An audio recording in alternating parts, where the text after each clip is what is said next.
Hello students, welcome to online classes of Shivaji group of institution.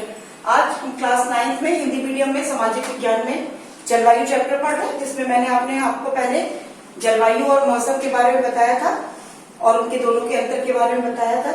इसके बाद हमने पढ़ा कि किस प्रकार से कौन से ऐसे कारक हैं जो भारत की जलवायु को प्रभावित करते हैं, जिसमें कि हमने जो है वो भूमध्य रेखा की स्थिति के बारे में बताया था कि किस तरह से भारत जो है वो भूमध्य रेखा के ऊपर स्थित है, जिसकी वजह से जो भारत का दक्षिण भाग होता है वो गर्म रहता है और जो ऊपर भाग, और ये भी चीज हम बराबर बताते जा रहे हैं कि जैसे जैसे हम नीचे की तरफ आते हैं तो जो तापमान होता है वो बढ़ता जाता है और जैसे जैसे हम ऊपर की तरफ जाते हैं। और इसमें भी अगर हम एक गोलार्ध में स्थिति देखें या हम ग्लोब में देखें या भारत या हम पृथ्वी में करके अपनी किसी भी जगह को अगर हमें स्थिति को देखना है तो जैसे जैसे हम ध्रुव की तरफ बढ़ते हैं, जैसा कि हमने बताया ये उत्तरी ध्रुव है और ये हमारा दक्षिणी ध्रुव है, तो जैसे जैसे कोई भी चीजें ध्रुव की तरफ बढ़ती हैं तो वहां पर ठंडक बढ़ती जाती है, तापमान जो है वो कम होता जाता है। और जैसे जैसे हम ये हमारी भूमध्य रेखा है जो कि 0 डिग्री पर है, तो जैसे जैसे हम भूमध्य रेखा के समीप की तरफ आते हैं तो हमारा तापमान जो होता है वो बढ़ता है। और ऐसा क्यों होता है? क्योंकि जो सूर्य की किरणें होती हैं वो भूमध्य रेखा पर डायरेक्ट पड़ती है, ये इस वजह से होता है। बट जब यहाँ पे पड़ती हैं तो ये देखिए साइलेंटली, मतलब ये तिरछी जाती हैं, जिसकी वजह से यहाँ और यहाँ का तापमान यहाँ की अपेक्षा कम होता जाता है और कभी कभी तो बहुत कम तापमान होता है और इसीलिए हमारे ये पोर्शन बहुत अधिक ठंडे होते हैं। ये भी हम आपको बता चुके हैं, जैसे कि ये देखिए यहाँ पर जिसको शीत ऋतु में, यहाँ पर ये हमारा शीत जो है वो जोन कहलाता है।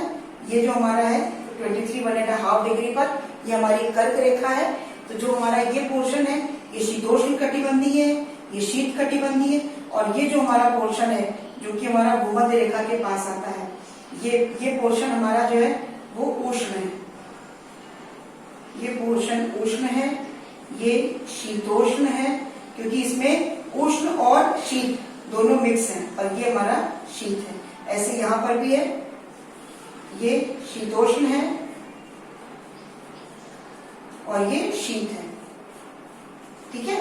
तो इस प्रकार से जो है वो तापमान के बारे में है, जो कि वो भी हमें क्योंकि तापमान से भी, क्योंकि जब हम अगर प्रभावित करने वाले कारक देखते हैं तो उसमें तापमान भी बहुत इंपॉर्टेंट कारक होता है, जो कि किसी भी जगह की जलवायु को परिवर्तित कर देता है, उसको प्रभावित कर देता है।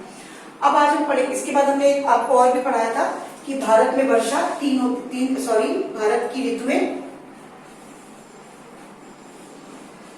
ऋतु के बारे में हमने आपको पढ़ाया।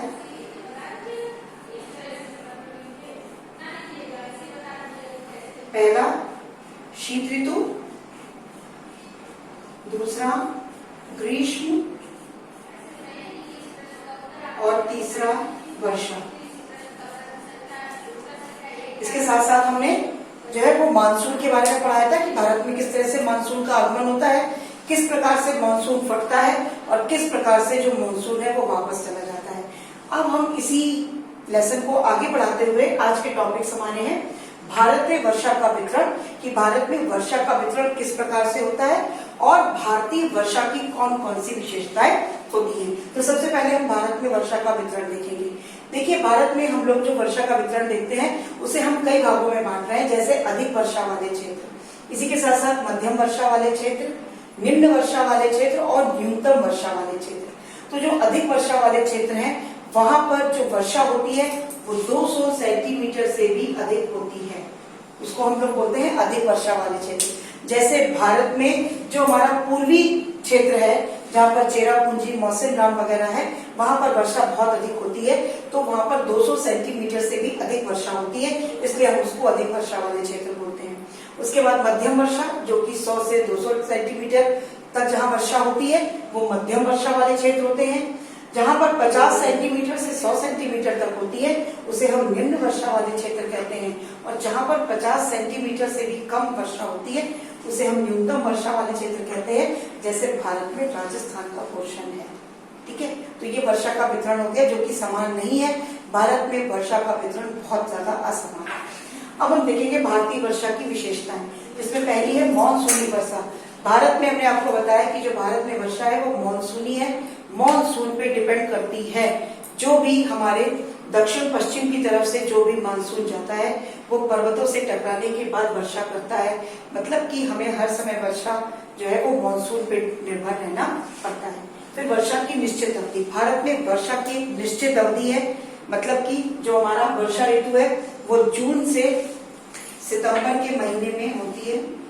जून से मध्य सितंबर,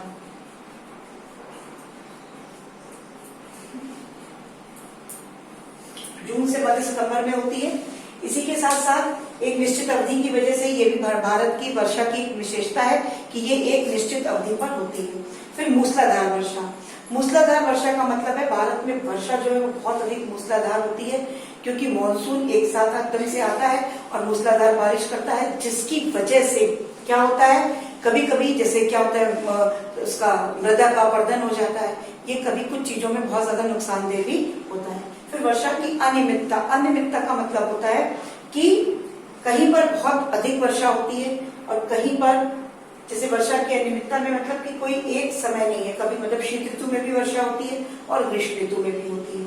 और वर्षा की अनिश्चितता का मतलब होता है कि कभी कभी मानसून समय से आ जाता है और कभी कभी मानसून में एक बहुत लंबा अंतराल आ जाता है, जो कि क्या होता है, उसके लिए जो कृषि होती है वो मानसूनी वर्षा पे निर्भर करती है और उसके लिए इससे किसानों को बहुत अधिक दिक्कतें भी आती है।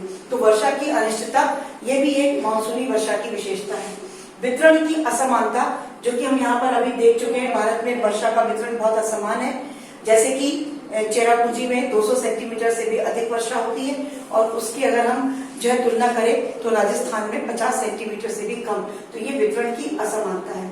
वर्षा वर्ष भर, इसके साथ साथ अगर हम देखें तो भारतीय वर्षा की एक विशेषता है कि जो वर्षा है वर्ष भर होती है। क्यों? क्योंकि यहाँ पर वर्षा ऋतु में तो वर्षा होती है, इसी के साथ साथ जो शीत इधर पश्चिम का जो मानसून है वो भी शीत ऋतु में भी वर्षा लाता है और उससे भी वर्षा होती है। इसके साथ पर्वतीय वर्षा, क्योंकि यहाँ पर भारत में 90% जो वर्षा होती है वो पर्वतीय वर्षा होती है और 95% जो वर्षा होती है वो पर्वतीय होती है, जो पर्वतों से टकराकर जो मानसूनी हवाएं होती है वो पर्वतों से टकराने के बाद वर्षा करती है। और खाली 5% ऐसी वर्षा होती है जो कि चक्रवातों के द्वारा होती है।